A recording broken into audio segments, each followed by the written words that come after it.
Think about the last person you assumed was wealthy. What did you picture? A certain kind of car, a certain kind of neighborhood, a watch that cost more than some people's monthly salary, a house that announced itself before you even got through the door. You built the picture from signals, visible signals, things designed to be noticed. Now, here's what nobody tells you: the people who actually have the most money are almost never the ones sending those signals. In fact, the wealthiest people you have probably ever encountered, the ones sitting on portfolios that would make your jaw go slack, look like nothing. They drove something ordinary, they wore something plain, they said little in rooms where everyone else was performing. That gap between what wealth looks like and what wealth actually is, that gap is where this video lives. There are 8 behaviors that genuinely wealthy people practice. Not 8 things they preach, 8 things they actually do. Quietly, repeatedly, without calling attention to any of it. None of these behaviors will get you applause. None of them make good Instagram content. But every single one of them compounds. And after enough time, the compounding becomes undeniable. Here's the first one. 1. They are aggressively unimpressive in public. Not humble, not shy, aggressive about it. Warren Buffett has lived in the same house since 1958. He paid $31,500 for it. That house is worth $1 million today. But he still lives there. He still drives to McDonald's for breakfast. He is worth north of $130 billion.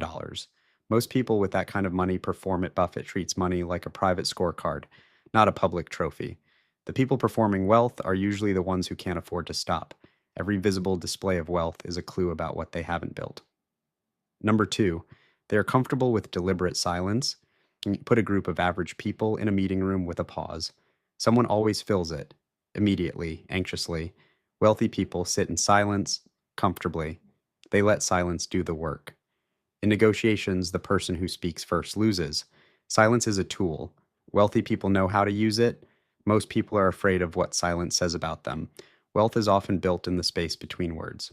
Number 3, they treat time as more valuable than money.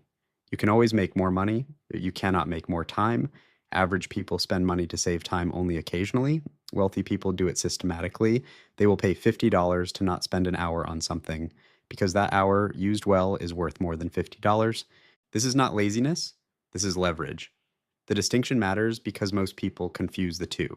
Laziness avoids effort without a plan. Leverage eliminates low-value effort to concentrate on high-value effort. The output of one is nothing. The output of the other is compounding. Wealthy people outsource, delegate, and automate things that do not require their specific attention systematically, not occasionally when it becomes convenient. Systematically. Average people protect money, wealthy people protect time. That single difference in priority produces dramatically different outcomes over a decade. 4, they say no frequently and without explanation. Warren Buffett said this, and it is worth writing down. The difference between successful people and very successful people is that very successful people say no to almost everything. Almost everything. Think about what that implies about the average person's relationship to yes. Most people say yes far more than they say no. They say yes to meetings that do not need them, yes to favors that cost them more than the relationship is worth, yes to social events that drain them, yes to side conversations that pull them away from the work that matters. Each yes feels small in isolation, the cost is invisible in the moment, but yes is never free. Every yes is a no to something else.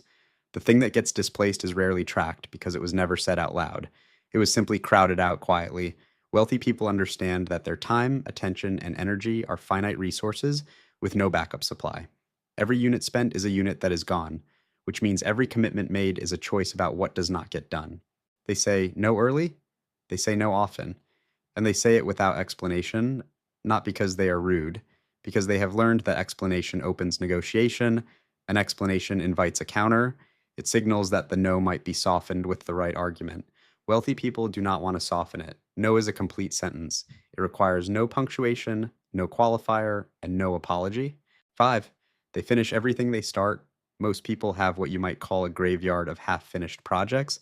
The online course they bought in January and made it through Module 2, the business plan written in a notebook and filed in a drawer, the fitness program abandoned in the 3rd week, the book half read and left face down on a nightstand. These projects feel invisible because nobody is tracking them, but the mind tracks everything.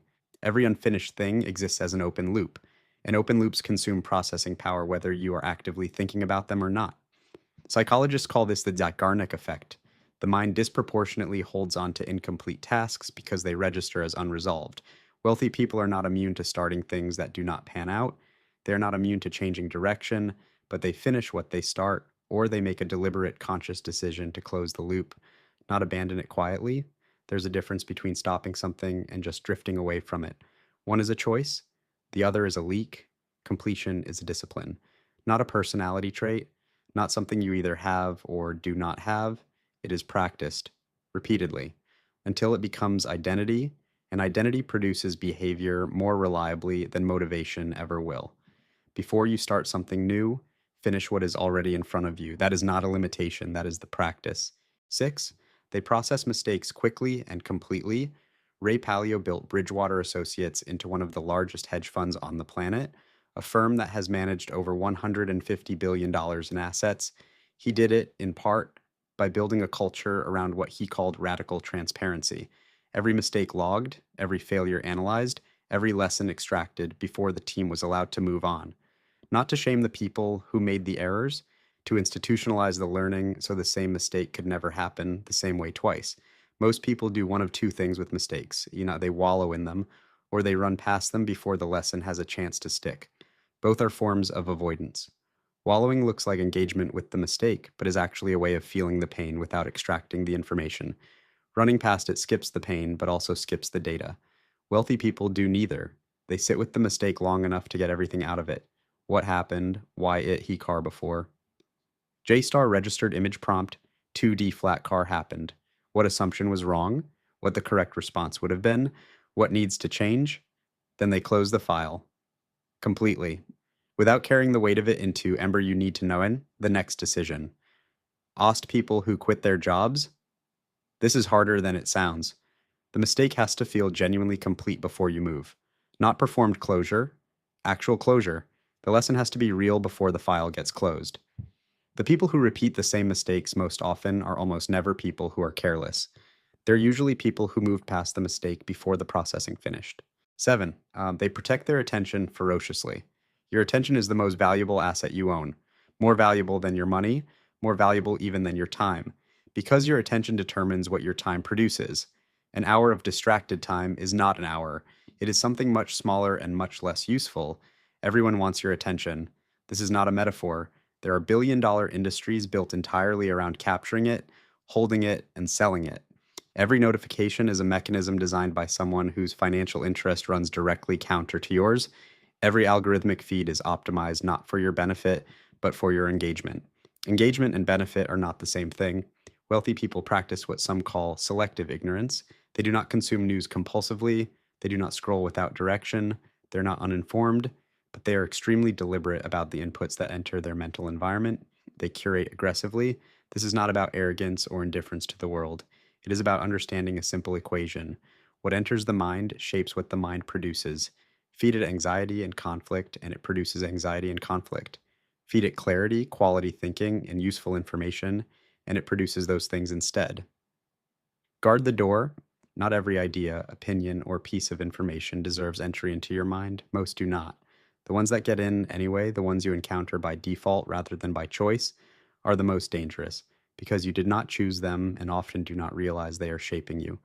Wealthy people choose their inputs the same way they choose their investments. Carefully, deliberately, yet with a clear sense of what they are looking for and a very short list of what meets the criteria. 8, they define enough and they hold that definition steady.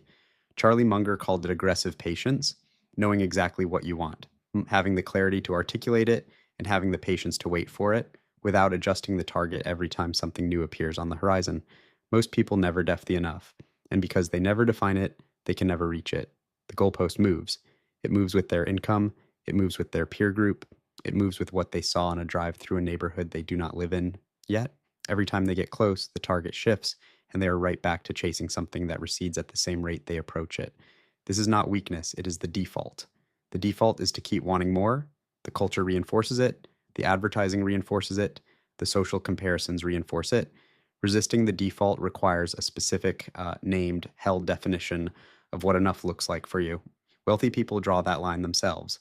Before the market draws it for them, before the lifestyle creep draws it for them, before their peer group draws it for them, they define it early, they write it down, and they hold it steady against the constant pressure to revise it upward. When you know what enough is, every financial decision simplifies. The question is no longer infinite and open ended. It is binary. Does this move me toward enough or away from it? Does this cost something that has more value than what it returns? Yes or no? One or zero? Charlie Munger lived simply for most of his adult life, not because he lacked options. He had more options than almost any person alive. He lived simply because he had decided what enough looked like and found that it was actually enough. Not a consolation prize, not a limitation, enough. That is arguably the rarest thing in modern financial life. Not the money, the contentment with having defined an amount and stopped there. 8 behaviors, none of them are loud. None of them will earn you a second look in a room full of people performing success. But every one of them compounds quietly over years and produces something that the performance never could. Real accumulation, real options, real freedom. The question is not whether you can afford to practice these. The question is whether you can afford not to. If this video made you think differently about wealth, share it with someone who needs to hear it. And if you want to go deeper, the next video is already waiting for you.